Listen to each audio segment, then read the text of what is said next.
Untuk proses belajar sendiri sebetulnya dalam konteks sekolah rakyat itu ada 3 tahap belajar Ibu. Yang pertama itu tahap MPLS, masa pengenalan lingkungan sekolah. Yang kedua aklimatisasi kehidupan berasrama sebetulnya itu dilaksanakan selama 2 bulan Ibu sebetulnya. Jadi di awal masuk ini di siswa MPLS ini tidak langsung belajar seperti sekolah umum, tetapi memang yang pertama dibentuk itu adalah kebiasaan mereka untuk berasrama. Jadi karena 60% dari kegiatan mereka itu akan di asrama, dan pembentukan karakter itu memang salah satunya banyak melibatkan asrama. Jadi keasramaan ini menjadi hal yang penting Ibu untuk bisa dipahami oleh siswa. Nah, di sini kita merubah kebiasaan siswa dari yang biasanya tidurnya tidak teratur menjadi teratur, dari yang biasanya mereka mungkin berperilaku ada-adanya kita bentuk supaya mereka perilakunya memang kongruen dengan tujuan sekolah rakyat, dari mulai kebiasaan-kebiasaan habitual yang memang dikondisikan untuk disesuaikan dengan kondisi sekolah rakyat. Dan itu memang tidak bisa makan waktu yang singkat Ibu. Memang harus ada proses, dan kita itu ada waktu sekitar 2-3 bulan untuk aklimatisasi itu. Ditambah dengan nantinya masuk untuk materi-materi pembelajaran yang sifatnya umum Ibu.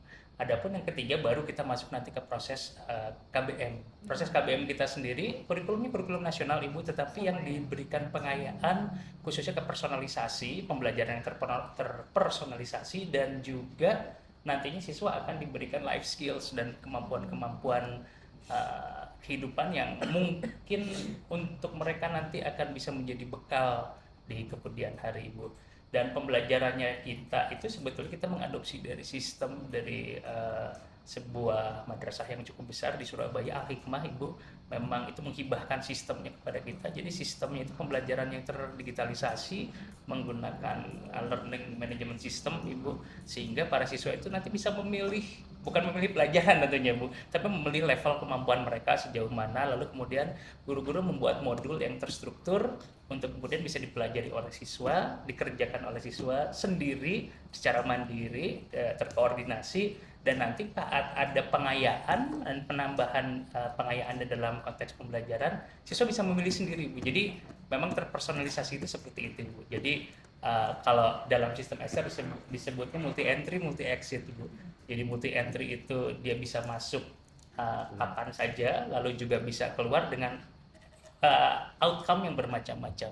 Tentunya kami memperhatikan kenyataan bahwa kita tidak bisa memilih siswa yang masuk Bu. Kita tidak bisa menseleksi atau men-screening siswa yang masuk ke sini. Otomatis konsep penguatan itu harus lewat sistem pembelajaran dan sistem yang ada di sekolah. Diharapkan dengan sistem yang baik itu nanti akan keluar outcome yang baik, karena kita nggak bisa menyeleksi awalnya. Berbeda dengan sekolah-sekolah unggulan lain Ibu. Saya bilang sekolah unggulan kenapa? Karena Pak Menteri menekankan bahwa kita harus jadi sekolah unggulan.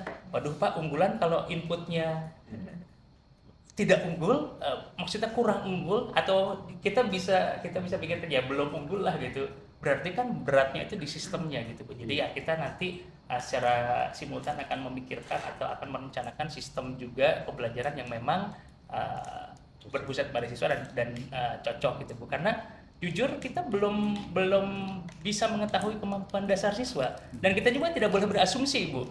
Asumsi kita kan selama ini kan bahwa orang mereka di kalangan tidak mampu itu bodoh gitu, apa gitu, tidak mungkin lah. Tapi ternyata setelah berjalan di beberapa lokasi, memang ternyata banyak mutiara yang terpendam Bu. Jujur, saya juga kaget gitu mendengar pengalaman di sekolah lain bersama guru-guru yang sudah berjalan. Ada yang hafidz Quran ternyata, ada yang memang bisa estetika menarinya bagus, ada yang memang matematikanya luar biasa gitu. Nah, di SR17 terintegrasi ini karena kita belum menghadirkan siswa, jadi kita belum ada beberapa lah Bu yang diceritakan oleh PKH-nya bahwa ini anak ini seperti ini, anak ini seperti ini, dan prestasi raportnya cukup baik gitu Bu. Tapi kan kita tidak bisa melihat hanya dari itu saja Ibu ya. Memang anak harus hadir dan kita harus benar-benar mengetahui siswa tersebut. Lalu kemudian kita cari nih mutiara-mutiara yang terpendamnya seperti apa, lalu kita arahkan secara personal. Agak sedih gitu sebetulnya Ibu saya melihat latar belakang siswa ini, karena saya baru sebentar saja bersentuhan kemarin waktu pada saat kita cek kesehatan gratis. Dan juga waktu Irjen kemarin datang ke sini Ibu, kami melakukan kunjungan ke Irjen Kemensos ke sini, kami melakukan kunjungan ke rumah siswa.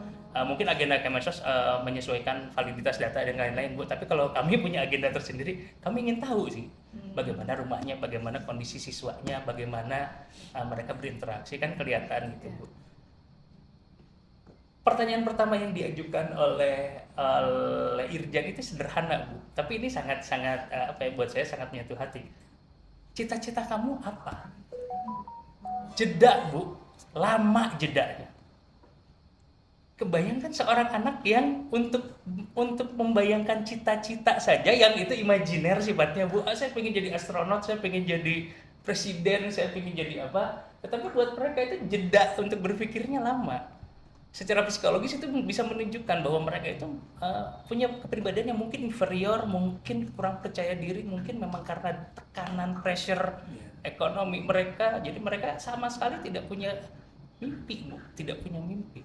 Nah di sini memang betul gitu bahwa kami di ASR ini yang pertama kami ingin bangun itu adalah motivasi Bu, motivasi dan empati yang nantinya tentunya dijabarkan lewat struktur kurikulum nanti akan kami laksanakan yang personalized tadi.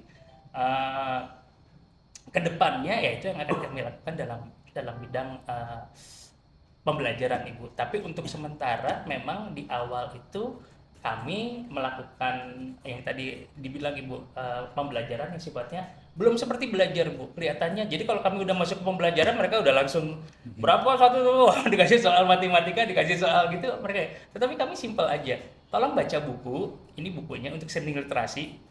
Ini baca, ini buku ada pilihan 10 buku, tolong baca, yang disesuaikan tentunya dikurasi sesuai dengan umur mereka. Kemudian tolong buat resensinya, rangkuman berdasarkan apa yang kamu rasakan, apa yang kamu dapatkan pengalaman di situ, tokoh-tokoh apa yang menginspirasi kamu, apa yang kamu tidak suka dari buku ini, apa dari pertanyaan-pertanyaan tersebut mereka membuat resensi Bu, resensi, dan kami akan lihat sejauh mana mereka bisa mengembangkan kemampuan literasi mereka, karena literasi itu bukan soal bisa membaca Ibu, tetapi soal reading comprehension, memahami dan berusaha untuk mengambil sari-sari dari bacaan tersebut.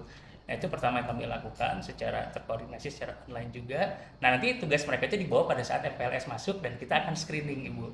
Untuk sementara kami tolong Bapak Ibu mohon minta fotoin anak-anaknya yang sedang mengerjakan, kami butuh contohnya difotokan Bu. Nggak ada yang belajar di meja belajar Bu. Tidak ada. Bahkan kalau dilihat, kalau kami boleh nanti tayangkan profil siswanya, ya kita bisa lihat profil siswa kita masing-masing, semua itu di bawah begini.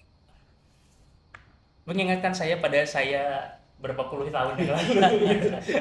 Ya itu mungkin kita sebagai manusia bisa merefleksi kadang-kadang, kenapa Tuhan kok menaruh saya di sini gitu. Jadi kadang-kadang mungkin itu merupakan salah satu lingkaran yang harus saya pribadi lalui, dan beberapa rekan-rekan guru di kami yang memang lulusan bidik misi, berasal dari latar belakang yang sama, berasal dari konteks yang sama. Jadi kami seakan-akan diingatkan diri kami beberapa puluh tahun yang lalu gitu, dengan prakondisi seperti itu. Oh iya, ini yang harus kita selamatkan, inilah anak-anak yang harus kita jaga, inilah anak-anak yang kita harus palingkan muka kita ke situ, bukan hanya memikirkan soal kemajuan dunia pendidikan, tapi untuk siapa pendidikan tersebut memang memiliki impact gitu. Terutama kalau yang saya yakin sekolah rakyat ini merupakan eksperimen sosial yang luar biasa Bu. Artinya selama ini kita arah kesejahteraan sosial atau social welfare itu kan biasanya lewat bansos, biasanya lewat bantuan yang sifatnya langsung direct, tetapi kebermaknaannya mungkin sesaat. Betul Pak.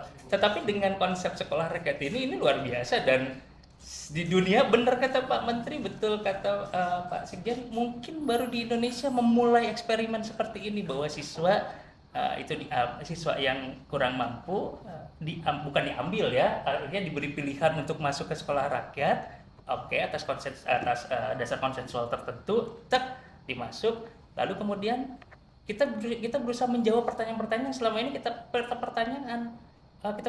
Orang miskin ini hidupnya berantakan. Oh, kenapa dia miskin? Oh, karena hidupnya berantakan, makanya nggak bisa maju. Kita taruh di lingkungan di mana hidupnya memang disesuaikan, diatur. Benar atau bisa jalan baik atau tidak?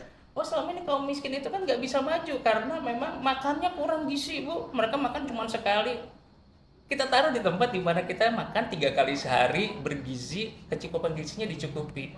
Oh mereka tidak bisa itu karena mereka tidak sekolah. Kita masukkan ke sekolah dengan guru-guru yang terbaik. Guru-guru kami lulusan PPG Prajabatan yang skornya paling tinggi Bu, diambil lalu diberikan pilihan mau mengajar atau tidak di SR, dan memang terbukti guru-guru di kami ada beberapa guru yang satu ada guru PJOK-nya atlet Bu, atlet futsal, yang guru IPA-nya itu pengajar olimpiade, ada yang memang sudah punya pengalaman di sekolah internasional dan bermacam-macam.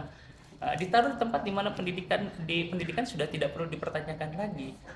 Jadi ini pertanyaan-pertanyaan yang sebetulnya sering kita berikan pada saat kita menjudge mereka gitu. Nah sekarang eksperimennya adalah saat mereka ditaruh di lingkungan yang baik, saat mereka ditaruh di lingkungan dengan pembelajaran yang baik, saat mereka diberi kecukupan gizinya dengan baik, harusnya bisa dong bersinar gitu. Nah, bola panasnya ada di kami, Ibu, karena proses tadi gitu. Kita tidak bisa intake-nya, makanya kita tidak bisa atur intake-nya, berbeda dengan sekolah Garuda, sekolah Tarunan Nusantara yang intake-nya itu wah udah unggul. Intake unggul, proses unggul, ya udah jalan tol gitu, Bu. Tetapi kita dengan intake yang mungkin biasa-biasa saja atau mungkin kurang, tetapi diberi proses masuk dalam proses sekolah rakyat ini, jawabannya nanti Bu, 3 tahun ke depan, 4 tahun ke depan, lulusan SR ini seperti apa? Kalau lulusan sekolah Garuda bisa ke Cambridge, yes, biasa-biasa aja Bu. Tetapi kalau lulusan SR bisa ada yang ke Cambridge, mimpi besar saya itu seperti itu Bu. Ini yang saya ungkapkan juga pada saat wawancara seleksi Bu. Pada saat seleksi, mimpi besar saya adalah oke, kita punya cita-cita yang baik. Bisa nggak kita bikin proses yang baik, kita wujudkan dalam proses yang baik, dan nanti hasilnya yang akan menentukan. Kalaupun misalkan hasilnya memang di tahun pertama itu kurang baik, ya kita coba rubah formulasinya, karena ini niatnya sangat baik Bu, niatannya sangat baik. Kalau mereka bisa sukses di universitas, kalau mereka bisa sukses di dunia kerjaan, atau apalagi sudah dijanjikan bahwa nanti akan ada universitas yang menerima mereka, dan kita sudah ada kerjasama dengan beberapa universitas, BUMN sudah siap untuk mengcover kalau mereka yang mungkin kurang berminat untuk melanjutkan dan ingin bekerja, atau mungkin nanti kita akan beri kemampuan life skill di sini untuk bekal mereka. Kebetulan lingkungan hijau kita banyak Bu, dan kami rencananya visinya untuk menciptakan sekolah yang bertemakan urban farming Bu. Kita banyak agenda ruang terbuka hijau, kami bikin urban farming bukan sekedar petani biasa, tapi petani yang cerdas Bu. Bagaimana cara mereka memanfaatkan lahan, intensifikasi pertanian dan yang lain-lain, karena asal mereka itu dari pedesaan Bu rata-rata. Jadi kita akan mencoba untuk merubah mindset mereka. Siapa tahu dengan life skill tersebut bisa dihasilkan siswa-siswa yang memang punya life skill.